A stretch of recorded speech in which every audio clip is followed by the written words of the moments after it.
सोचो, हमारी अर्थ से लगभग 5 अरब किलोमीटर दूर एक ऐसी दुनिया मौजूद है जहां सूरज का प्रकाश इतना कम पहुंचता है कि वहां का टेम्परेचर लगभग -230 डिग्री सेल्सियस तक पहुंच जाता है। इतनी भयानक ठंड कि अगर वहां एक गिलास पानी रख दिया जाए तो वो तुरंत बर्फ बन जाए। जहां का एक साल अर्थ के लगभग 248 साल के बराबर होता है।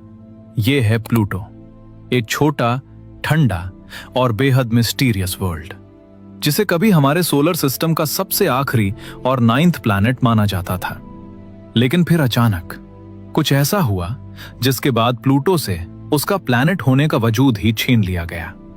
आखिर ऐसी क्या वजह थी जिसकी वजह से एक पूरा प्लैनेट नहीं रहा? यह कहानी शुरू होती है 1900 के दशक से। उस समय साइंटिस्ट को लग रहा था कि नेपच्यून के बाद भी कोई बड़ा प्लैनेट मौजूद हो सकता है, क्योंकि यूरेनस और नेपच्यून की मूवमेंट्स में कुछ स्ट्रेंज चेंजेस दिखाई दे रहे थे। साइंटिस्ट को लगा कि शायद कोई अनसीन प्लैनेट अपनी ग्रेविटी से उन्हें अफेक्ट कर रहा है। इस अननोन वर्ल्ड को नाम दिया गया प्लैनेट एक्स। पूरी दुनिया में एस्ट्रोनॉमर्स उसे खोजने में लग गए, लेकिन सबसे ज्यादा डेडिकेटेड थे एक रिच एस्ट्रोनॉमर, पर्सिवल लोवेल। उन्होंने एरिजोना में एक ऑब्जर्वेटरी बनवाई और सालों तक आसमान को स्कैन किया। लेकिन सैडली वो अपने ड्रीम प्लैनेट को डिस्कवर करने से पहले ही दुनिया छोड़ गए। कुछ साल बाद एक यंग फार्म बॉय ऑब्जर्वेटरी में आया। उसका नाम था क्लाइड टॉम्बा। उसके पास एक्सपेंसिव डिग्री नहीं थी, लेकिन उसके अंदर जुनून था। वो रात भर टेलीस्कोप से स्काई की फोटोज कंपेयर करता था। और फिर 18 फरवरी 1930 उसे एक टाइनी मूविंग ऑब्जेक्ट दिखाई दिया। एक छोटा सा लाइट पॉइंट जो बाकी स्टार्स की तरह फिक्स्ड नहीं था। यही था प्लूटो। डिस्कवरी के बाद पूरी दुनिया एक्साइटेड हो गई। न्यूज़पेपर्स ने हेडलाइंस छापी, न्यू प्लैनेट फाउंड। लोगों को लगा कि फाइनली सोलर सिस्टम का आखिरी प्लैनेट मिल गया। अब क्वेश्चन था, इसका नाम क्या रखा जाए? और सरप्राइजिंगली प्लूटो नाम एक 11 साल की लड़की ने सजेस्ट किया था। उसका नाम था वेनेटिया बर्न। रोमन माइथोलॉजी में प्लूटो अंडरवर्ल्ड के गॉड का नाम था, क्योंकि यह प्लैनेट बहुत डार्क और डिस्टेंट वर्ल्ड था। इसलिए साइंटिस्ट को यह नाम परफेक्ट लगा। और बस प्लूटो ऑफिशियली बन गया सोलर सिस्टम का 9th प्लैनेट। उस समय किसी को अंदाजा भी नहीं था कि फ्यूचर में इसी प्लैनेट पर सबसे बड़ी साइंटिफिक कंट्रोवर्सी होने वाली है। जैसे जैसे टेक्नोलॉजी बेहतर हुई, वैसे वैसे साइंटिस्ट प्लूटो को और क्लोजली स्टडी करने लगे, और यहीं से प्रॉब्लम्स शुरू हुई।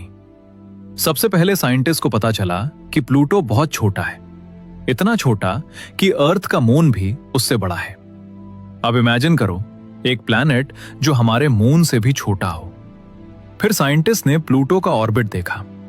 बाकी planets almost same flat path में सन के अराउंड घूमते हैं, लेकिन प्लूटो, उसका ऑर्बिट टिल्टेड था और वियर्ड शेप में था। कभी कभी तो प्लूटो सन के करीब नेपच्यून से भी अंदर आ जाता था। यानी टेक्निकली कुछ समय के लिए नेपट्यून सबसे दूर वाला प्लैनेट नहीं रहता था। फिर प्लूटो की सरफेस भी स्ट्रेंज निकली। वहां मोस्टली आइस थी, फ्रोजन नाइट्रोजन, मीथेन आइस और एक्सट्रीम कोल्ड।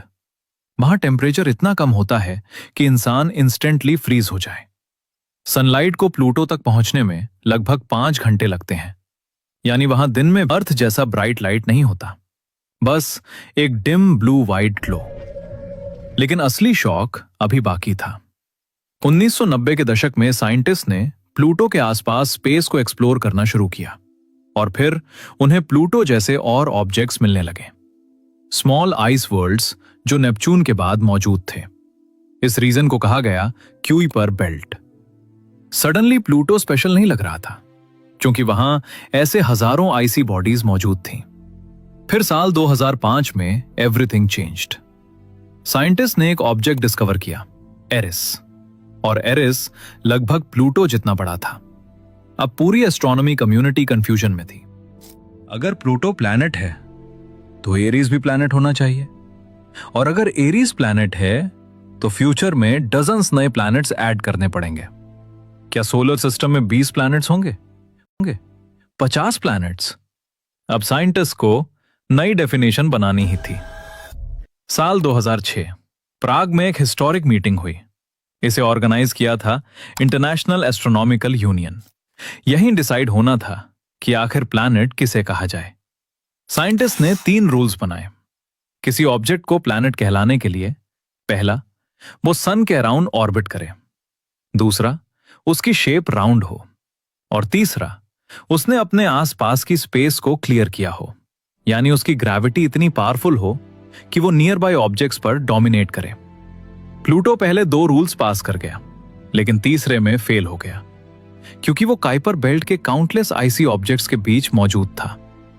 और फिर 24 अगस्त 2006 ऑफिशियली अनाउंस हुआ, Pluto is no longer a planet. अब प्लूटो को नया कैटेगरी मिला, ड्वार्फ प्लैनेट। बस 76 साल बाद प्लूटो से उसका प्लैनेट स्टेटस छीन लिया गया।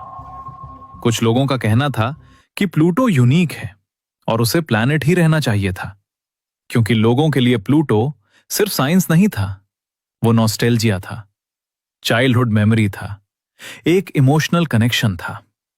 इमेजिन करो, अगर कल सडनली कोई बोले कि अर्थ अब प्लैनेट नहीं है, अजीब लगेगा ना? एग्जैक्टली वैसा ही फील लोगों को प्लूटो के लिए हुआ। लेकिन प्लूटो की स्टोरी यहां खत्म नहीं हुई। असल में सबसे एक्साइटिंग चैप्टर तो अब शुरू हुआ। साल 2006 में ही जब प्लूटो का प्लैनेट स्टेटस हटाया गया, उसी साल नासा ने एक स्पेसक्राफ्ट लॉन्च किया, न्यू होराइजन्स। इस मिशन का गोल था पहली बार प्लूटो के करीब जाना। लेकिन प्रॉब्लम यह थी, प्लूटो बहुत दूर था, इतना दूर कि स्पेसक्राफ्ट को वहां पहुंचने में लगभग 9 साल लग गए। और फिर 14 जुलाई 2015 ह्यूमन हिस्ट्री का वो मोमेंट आया जब न्यू होराइजन्स प्लूटो के सबसे करीब पहुंचा। जो इमेजेस वापस आईं, उन्होंने पूरी दुनिया को शॉक कर दिया, क्योंकि प्लूटो डेड वर्ल्ड नहीं था।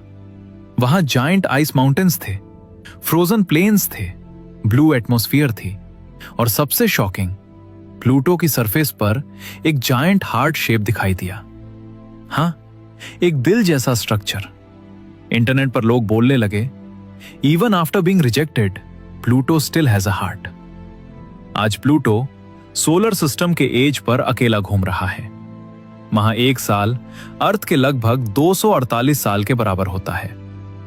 वहां सनलाइट इतनी वीक है कि मिड डे भी सनसेट जैसा लगता होगा।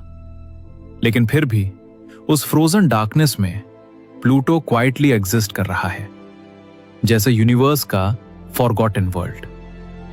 तो टेक्निकली साइंस कहती है कि प्लूटो प्लैनेट नहीं है, लेकिन शायद कुछ चीजें सिर्फ साइंटिफिक डेफिनेशन से डिसाइड नहीं होती, क्योंकि लोगों के दिलों में प्लूटो आज भी सोलर सिस्टम का लॉस्ट 9th प्लैनेट है और शायद हमेशा रहेगा।